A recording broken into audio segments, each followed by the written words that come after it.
It is wild card weekend in the NFL. Welcome to Band of Bettors, a sports betting show for you to become more data driven.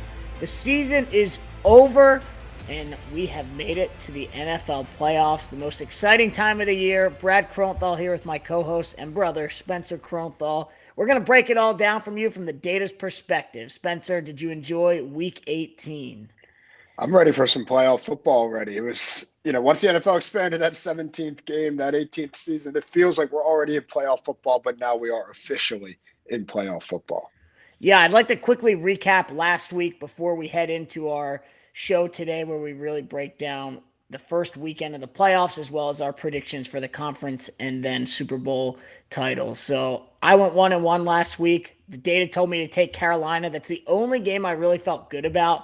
It won. They were plus 3.5. Carolina won outright. Just such a tough week to bet, week 18, with teams resting starters, key players. You just don't really know how that shakes down, especially with some teams not making that decision until the inactive list came out.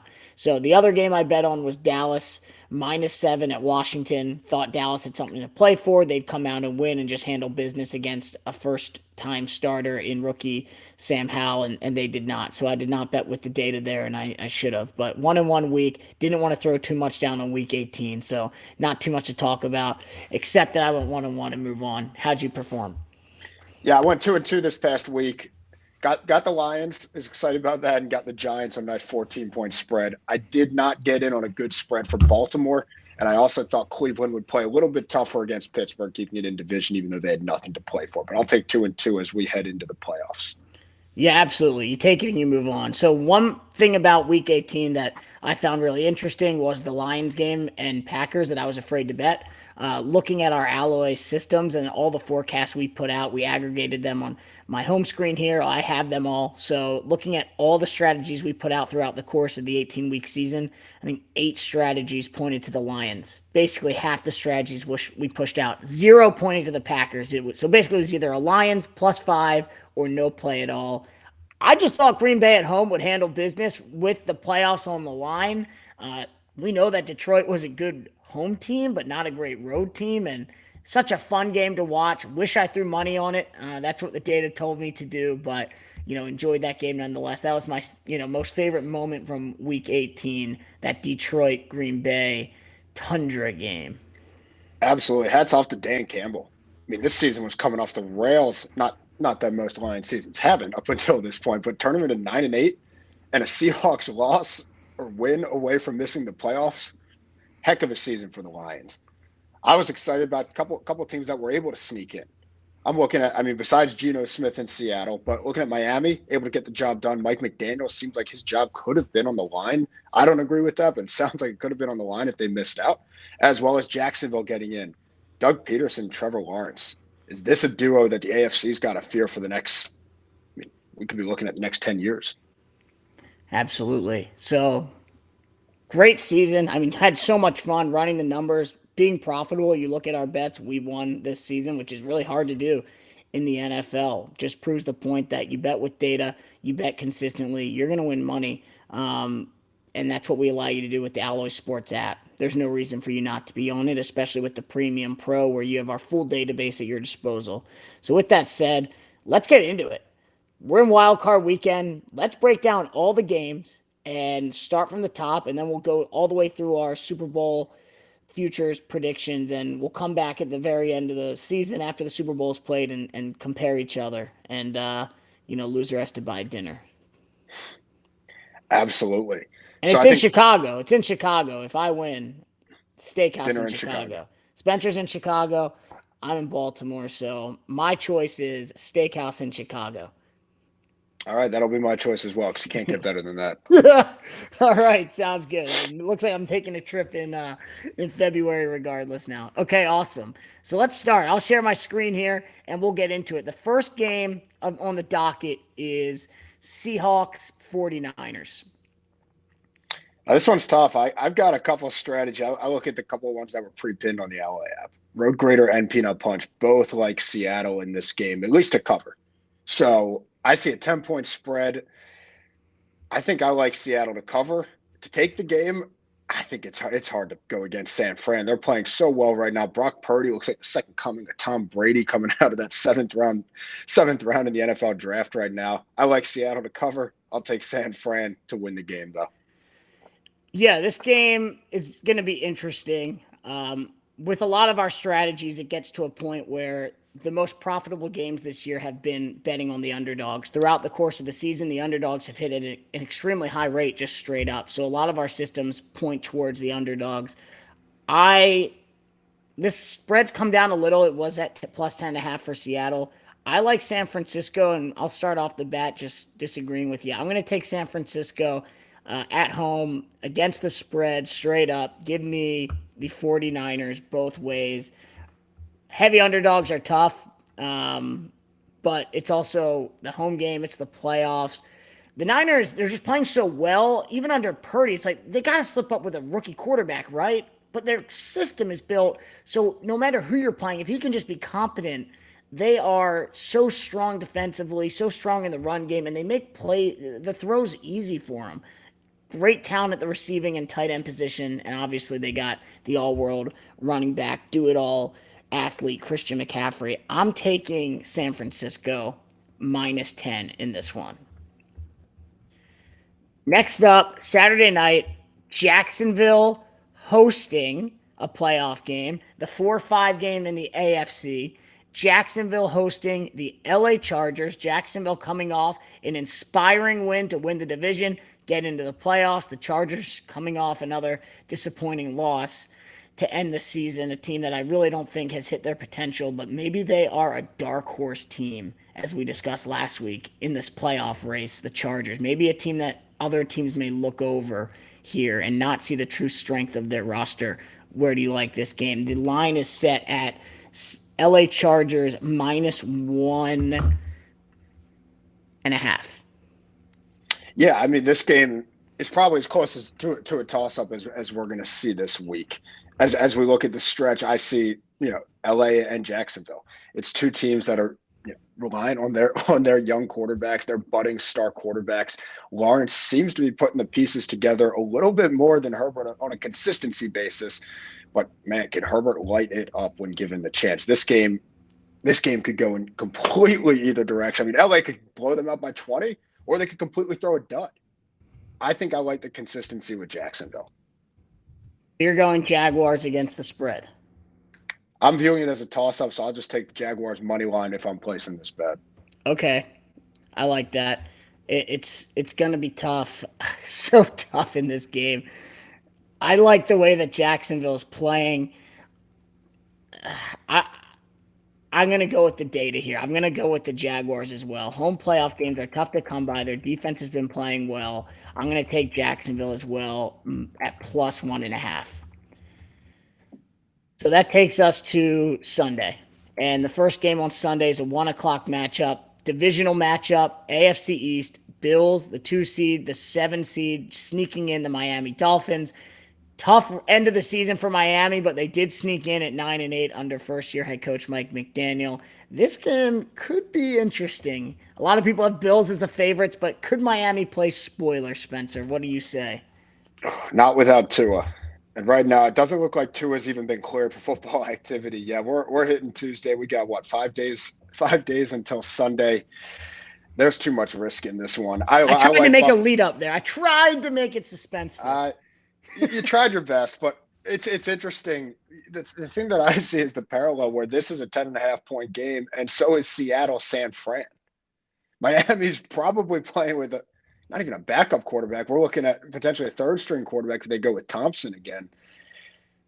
Buffalo's taking this one. I don't think there's any need to complicate this. I tried to make it interesting, but no Tua, no chance. I mean, they only put up 6 points.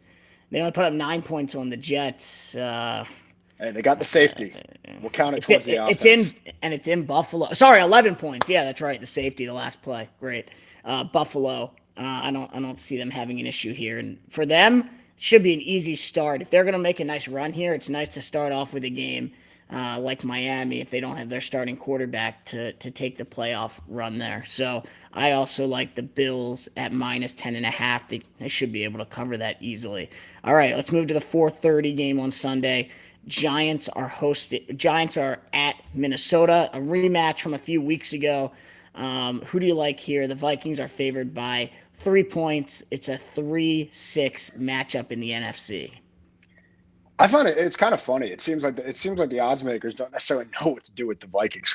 Given week, they always put them around 3 or 4 points, and just kind of rotate between the underdogs and the favorites. It's one week the Vikings look like world beaters. They took down the Bills. They come back from seemingly 100 points down to take over. In that Colts game. But again, they did go down by almost 40 points to the Colts. I look at this. I think Minnesota's Cinderella run continues. I do like what Brian Daboll and co are building in New York, focusing on the running game led by Barkley, complemented with the underappreciated athleticism of Daniel Jones. But I think I like Minnesota in this matchup. Not necessarily what I'm going to put money down, but I like Minnesota. Well, we're placing a bet. I mean, we're betting internally on every game, so you have to make a pick. So you're taking Minnesota -3. Great. I'm going with the data here. One of my favorite strategies I've been betting on all season has been the defensive pressure strategy. This one's hitting a lot better for heavy underdogs. We're at 67%, 27% return on investment. Love it. The Giants are a close underdog at +3. It's hitting at 53%, a lot lower number, only a 5% ROI. I like the Giants in this game. I don't think it matters if Minnesota's home or not. Kirk Cousins may play a little better, but it's a primetime game. He's in the playoffs. He struggles. Teams have played well. I think the Giants covered the last time they went to Minnesota. I could see this being a really close game. At the least, get a push out of this.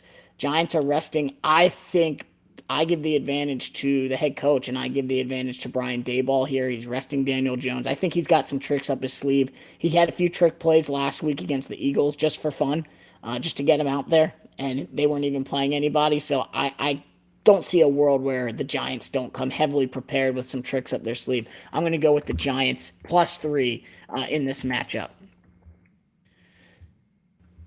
Moving on to the bottom, the prime time, or I thought it was Prime prime time time. game, Sunday Night Football. Ravens at Bengals. AFC North rivalry. Deja vu from Week 18. The Ravens are back in Cincinnati, although it's going to be a much different look for the Ravens that are hoping to have Lamar Jackson back. And it's hard to say whether the odds have factored in that question mark, right? Like, it's kind of like they're in limbo. If Lamar's back, I see this line getting a little bit shorter for the Ravens. And if he's not playing, I see this going to double digits potentially for the Bengals from what we saw last week. Though either way, the Ravens will have a different signal caller than Anthony Brown. It'll be Lamar or Huntley. But it's kind of like the line's right in limbo right there, right in the middle, waiting for a decision to be made on that starting quarterback. Right now, it's Ravens +6.5 at Cincinnati. Cincinnati just blew out the Ravens in the last week. Obviously, Cincinnati started everyone last week. They weren't playing around with that divisional home game possibility being decided by a coin flip. They were winning that game, and they did so. So, Spencer, who do you like this matchup? Bengals -6.5 on a Tuesday where the information is scarce. When I look at this, I mean, Baltimore's in disarray right now. Whether Lamar Jackson comes back or not, the offense wasn't lighting people up even when he was there. The record looked better, but Baltimore's strength of schedule has been atrocious. They have been buoyed by a very weak schedule. I don't think they've played outside of Pittsburgh finishing with a winning record. They have not played or at least beaten a competent team, a winning team in weeks, if not months. So I look at this line. If Lamar's playing, I could see it dropping, to maybe 4, maybe 3, depending on how people view, Lamar's health. If he's confirmed not playing, I can see it rising by a couple points in the opposite direction. I think overall, since he's hot, I think Baltimore doesn't know what they're doing on offense. I think we've seen that with 3 receivers going in the same direction. Lack of points being scored, I think, is the ultimate Oh, yeah, the offense determination. sucks right now. The passing game Where sucks.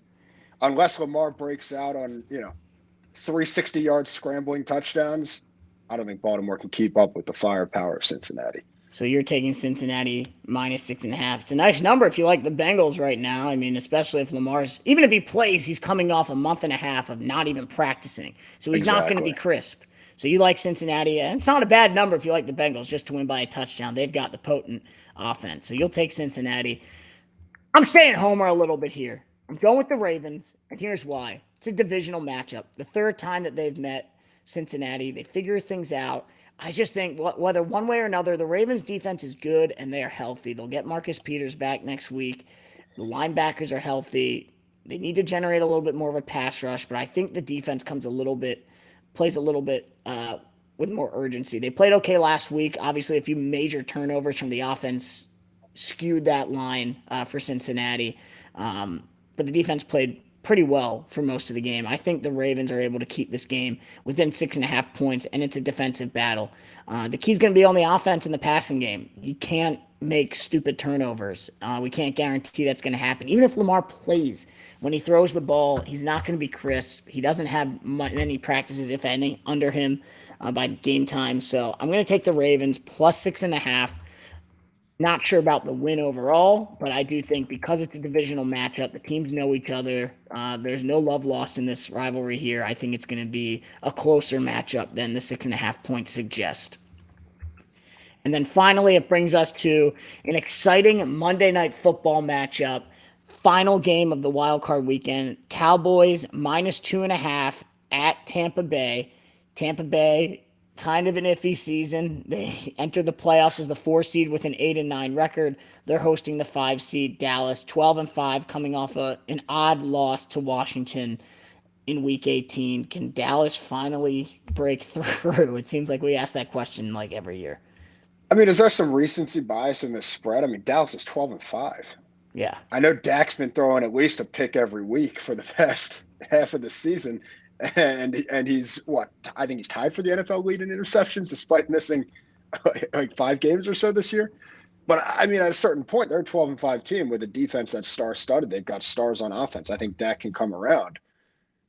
It is hard to bet against Tom Brady, though, especially in the playoffs, especially with maybe a few favorable calls going his way. I know I like to bake some penalties into the data when I run some strategies, and it's hard to go against Tom Brady in the side of penalties.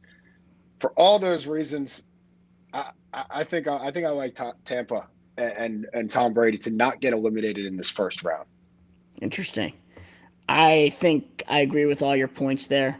So one strategy that likes Tampa Bay, there's a couple. The physical skill players, they got great receivers. Mike Evans, Godwin. Can they take advantage of that? And then the bounce back strategy.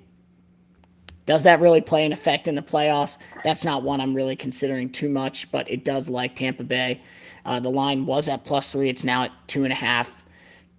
Bounce back was hitting at 67% with over a 60-game sample size, so that's pretty nice.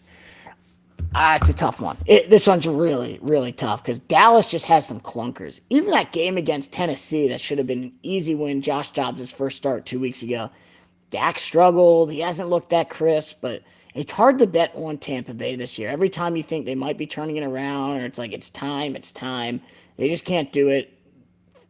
Cowboys' offense is pretty potent. If you get CeeDee Lamb going, Tony Pollard, there's a lot to like there.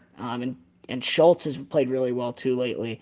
3 points, I agree. I don't think it's going to come down to less than that. It's basically picking a side. Does Tampa Bay turn it on, or does Dallas just beat them because they should? And I'm going to go with Dallas in this game. I like the Cowboys, and I think that they will advance to the next round. If they don't, it could be McCarthy's last game. I mean, you got to win at some point. I think we're splitting it even on a lot of these bets, so it should be an interesting week to see who comes out on top. Absolutely. So one thing here with the FanDuel odds, we'll get to see the conferences and we'll make some predictions. Who do you like, Spencer, in the AFC to come out and be the AFC contender in the Super Bowl? Yeah, I mean, looking here, it's hard to go against one of the top 2 teams, whether it's Kansas City or Buffalo. As much as I want to say this is Buffalo's year to get over the hump, I think I like Kansas City to keep the, we'll call it, semi-dynasty going in the AFC. In the NFC, I think I like San Fran. I think they're the most well-rounded team. I know quarterback's a bit of a question, although Purdy seems to have answered a lot of those questions in recent weeks. It would be an almost unprecedented story, and I think they can pull it off. AFC's tough for me. I think that's the one where there's the most question marks. I think Buffalo's the best team. I think Cincinnati's playing the best and looks the part to go back to the Super Bowl. And then for me, for some reason, I'm just attached to the Chargers, just turning it on, like turning that switch on and being elite in the playoffs. I can see it. I can see it happening.